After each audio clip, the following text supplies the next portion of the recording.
Inanunsyo ni Father Lesores ang espesyal na palabas na gaganapin sa loob ng simbahan, kaya pinatawag niya ang mga bata sa Meteor City at binigyan niya ang mga ito ng mga candy at kaunting pagkain. Kasama ni Father Lesores sa pagbibigay nito ay ang batang Crollo.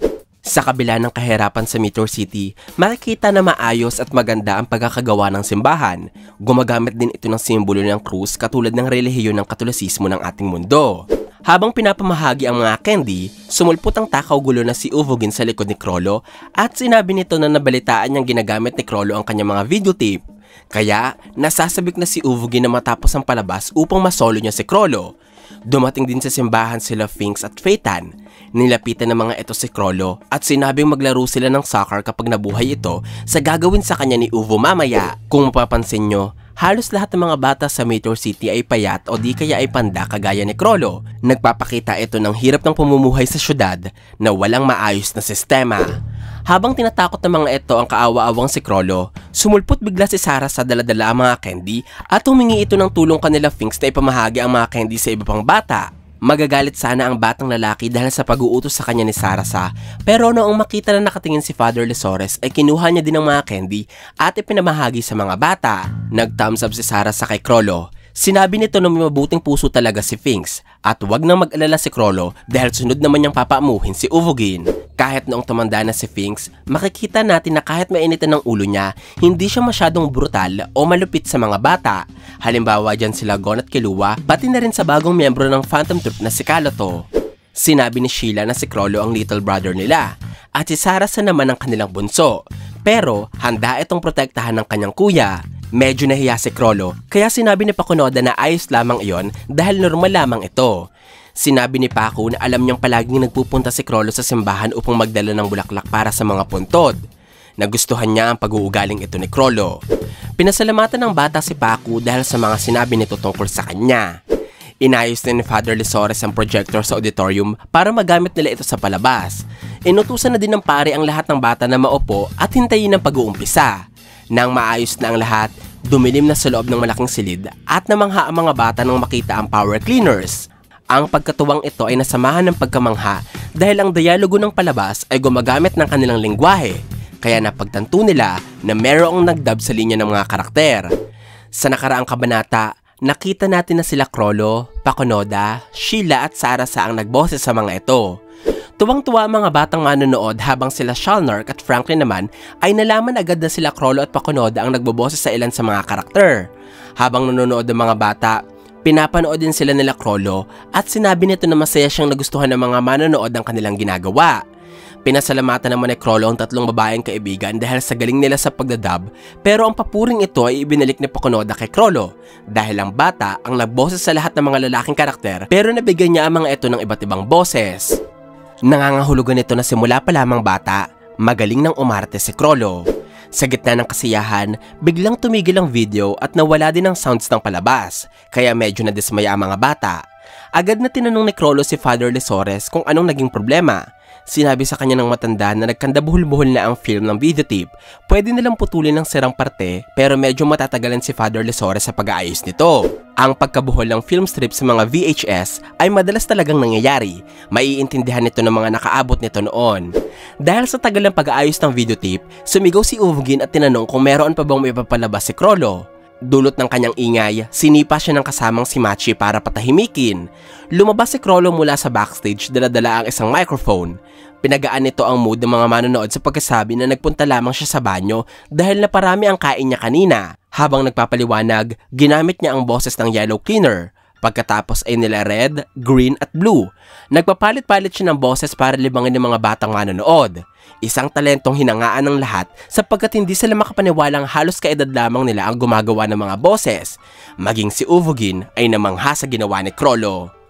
Ang paggamit ng kulay bilang pangalan ng bawat power cleaners ay direktang hinango ni Togashi sa Power Rangers, pero ang hitsura ng mga karakter ng palabas ay parang kapareho ng nasa Voltes 5. Gulat na gulat ang mga manonood sa galing ni Crollo, pero pinatigil ng bata ang kanilang mga reaksyon sapagkat sinimulan niya ang isang countdown para ipagpatuloy ang palabas.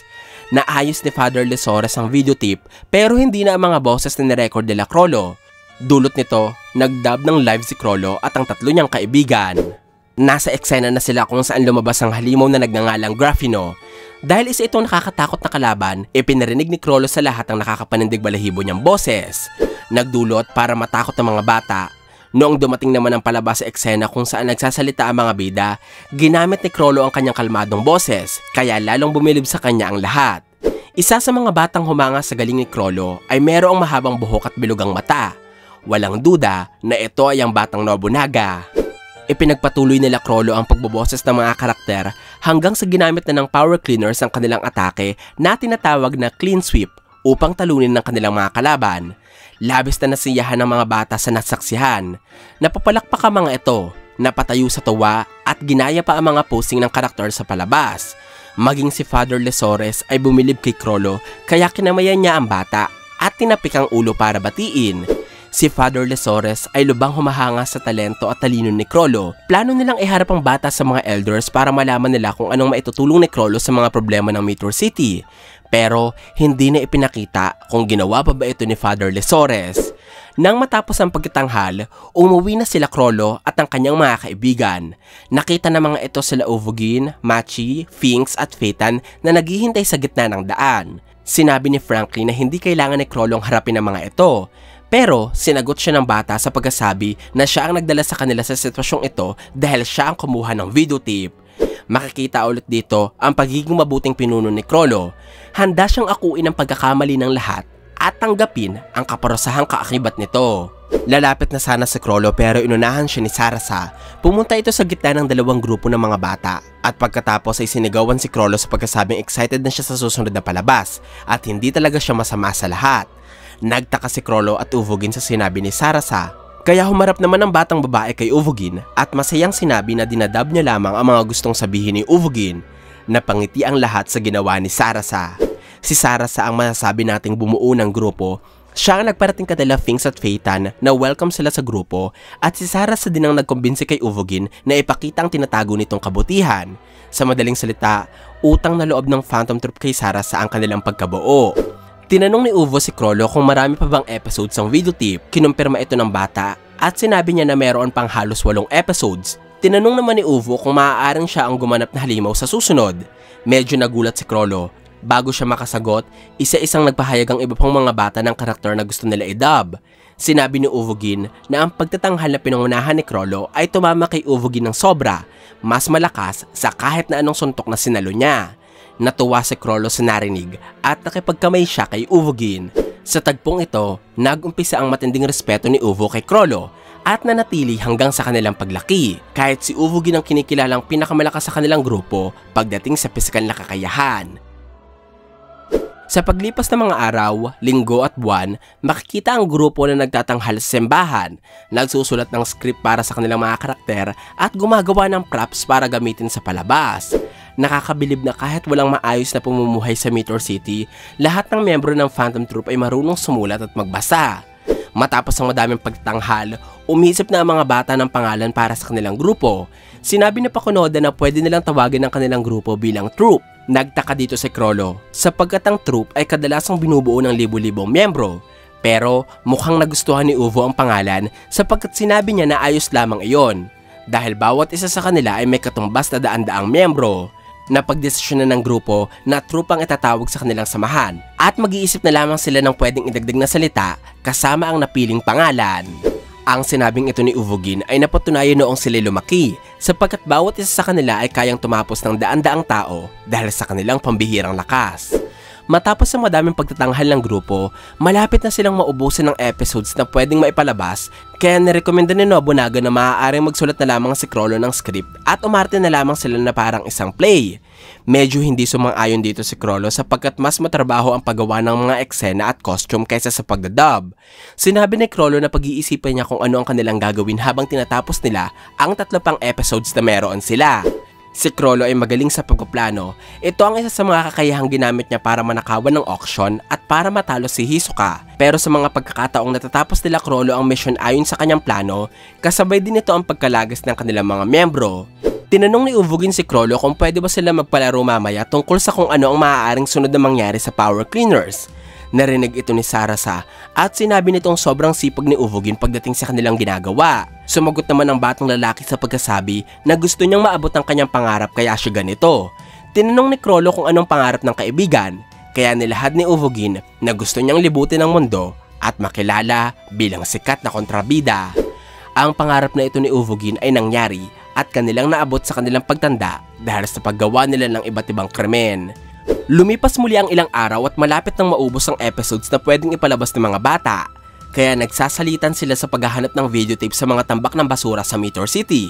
Isang araw, hindi nakadalo si Sarasa sa kanilang practice. Hinanap siya ni Chrollo pero sinabi ni Finks na umalis ang batang babae dahil siya ang nakatalaga ngayong araw sa paghahanap ng videotape. Sinigurado naman ni Shalnark na ayos lamang si Sarasa dahil maghahanap lamang naman ng bata ng videotape malapit sa mga kabahayan.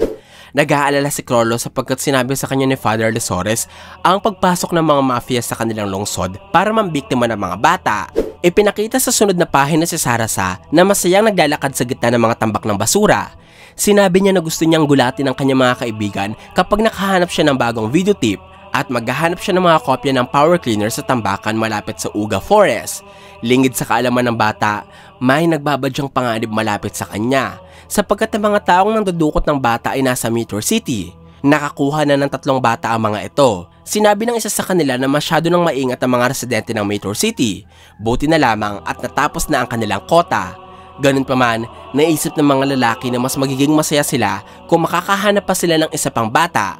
Sa eksenang ito, natapos ang chapter 396 ng Hunter x Hunter. Hindi pa kumpleto ang pangalan ng grupo nila Chrollo. Sa susunod na chapter, malalaman nyo kung bakit Phantom Troop ang ipinangalan nila sa kanilang samahan at makikita nyo ang pagbabago ng kanilang mga layunin sa buhay mula sa pagiging inosenteng bata patungo sa pagiging nakamamatay na gagamba. Ito po ang aking full chapter review ng chapter 396 ng Hunter x Hunter. Sana po ay nagustuhan nyo ang aking paliwanag. Kung may mga katanungan pa kayo o gustong idagdag ay huwag po kayong mahihiyang mag-iwan ng komento sa ibaba. Maraming salamat po sa panonood ng aking videos. Ako po si JE, hanggang sa muli!